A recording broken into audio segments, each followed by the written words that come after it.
Okay, Dr. Peter Martone, and I am going to try to I'm going to try to give this with love because I am very, very fired up. I'm so fired up that I didn't even prepare what I'm talking about right now. I'm just going to go off the cuff and tell you why you do not have to live in fear from this recent flu epidemic, this one or any other one. You see, there's so much stuff out there where Bloomberg is saying that last week, right, 1 in every 10 people died from the flu.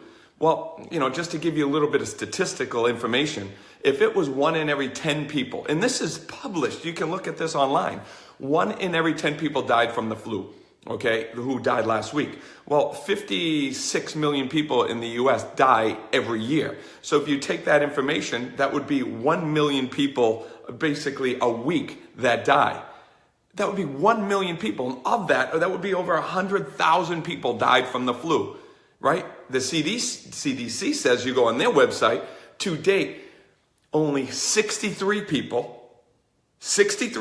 people in the entire season have died from the flu. So how can somebody say that 100,000 people did, and then you look at the CDC, and that's flu-related deaths. 63 people this year. Not 100,000 people, as our media would like us to believe. 63 people. And those are flu-related death. And what's a flu-related death? Usually, it's in the immunosuppressed, and it's from pneumonia or some secondary infection because your immune system is suppressed.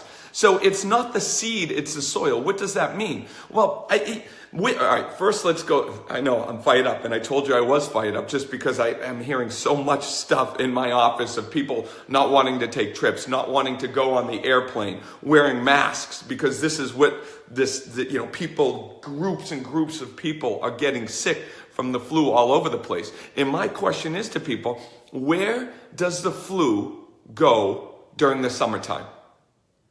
Where's it go? You're right. The flu goes nowhere during the summertime. You want to know where it is? It's here. It's here all the time. There are trillions and trillions of strains of viruses here all the time. They don't take a ship to the North Pole and then come down from the North Pole. The viruses are here all the time. But why don't you get sick during the summertime? Why do we get sick now? Well, that is because of the stresses during the wintertime, or the stresses when the sun goes down early, or the stresses from us being dehydrated. You are in control if you get sick or not the virus. So it's the seed, not the soil. It's you. So you're staying up later, you're getting dehydrated, the sun's going down, we need to support ourselves with vitamin D. So I'm going to give you a list of things that you can do to make this a flu-free season.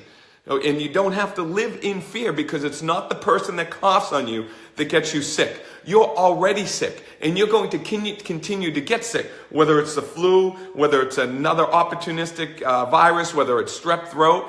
It's not somebody getting you sick. It's not your kids getting you sick. It's you getting yourself sick because your resistance is down this time of year. And you will hear this every single year. And then what are you also going to hear? Well, what you're going to hear now is you're going to start hearing that, the vaccine was only 70% effective. We picked the wrong virus. We're so sorry. So at the end, when you look at the statistics, everybody is still sick.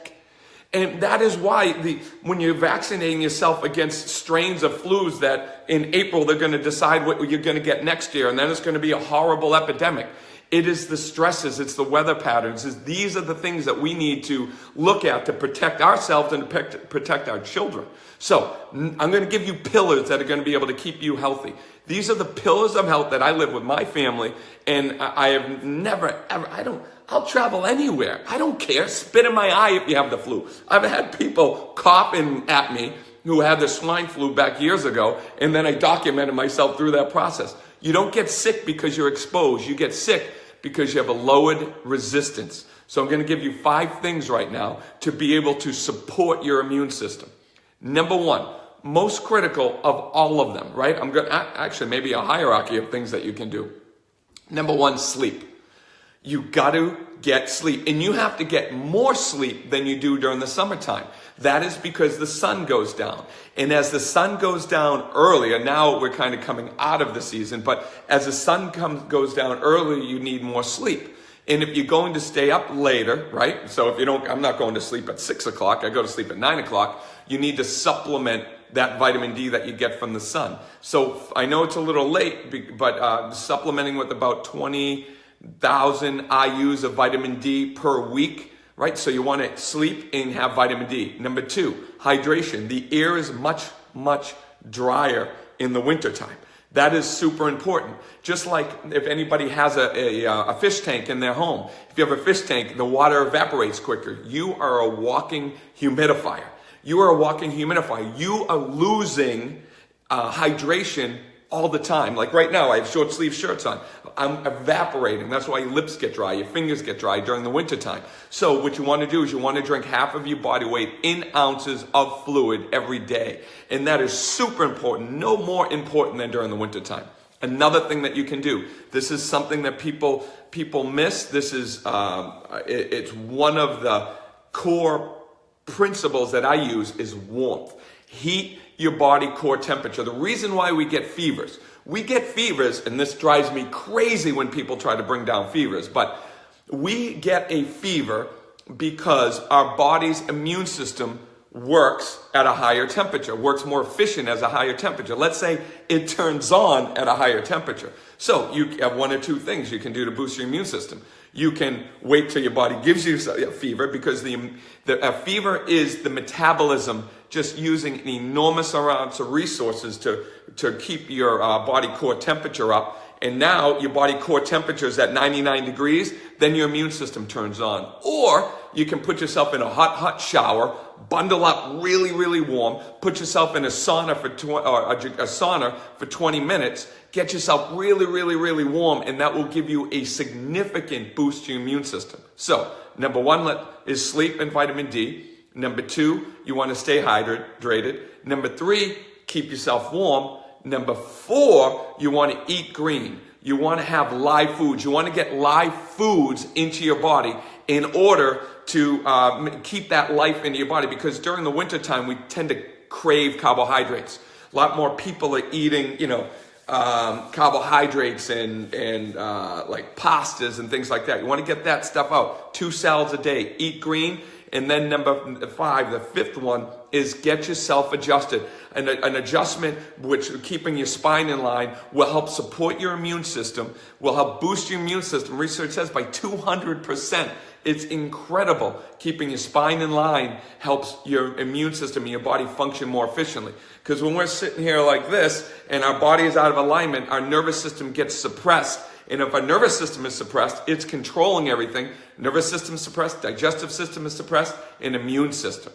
And I'm actually going to go to a 6th one here. I'm going to number 6, because another thing I was thinking, remember I told you at the beginning, this is off the cuff, I'm doing this, didn't prepare anything, but number 6 would be, if you want a stronger immune system and you want a healthy nervous system, you need to work on the digestive system. So probiotics. Putting probiotics into your system, making sure that you have a good amount of probiotics in your system, decreasing sugar, because sugar feeds the bad bacteria in your GI tract. So you want to make sure that you're decreasing sugar and increasing the probiotics. Get the bad people off of the bus in your GI tract. And that is the way that you're going to stay healthy. You don't have to live in fear. You don't have to get your flu vaccine, which doesn't work every year. In every single year, they call it flu season. It's not flu season. It's we just don't know what to do to protect ourselves and to keep our immune systems healthy.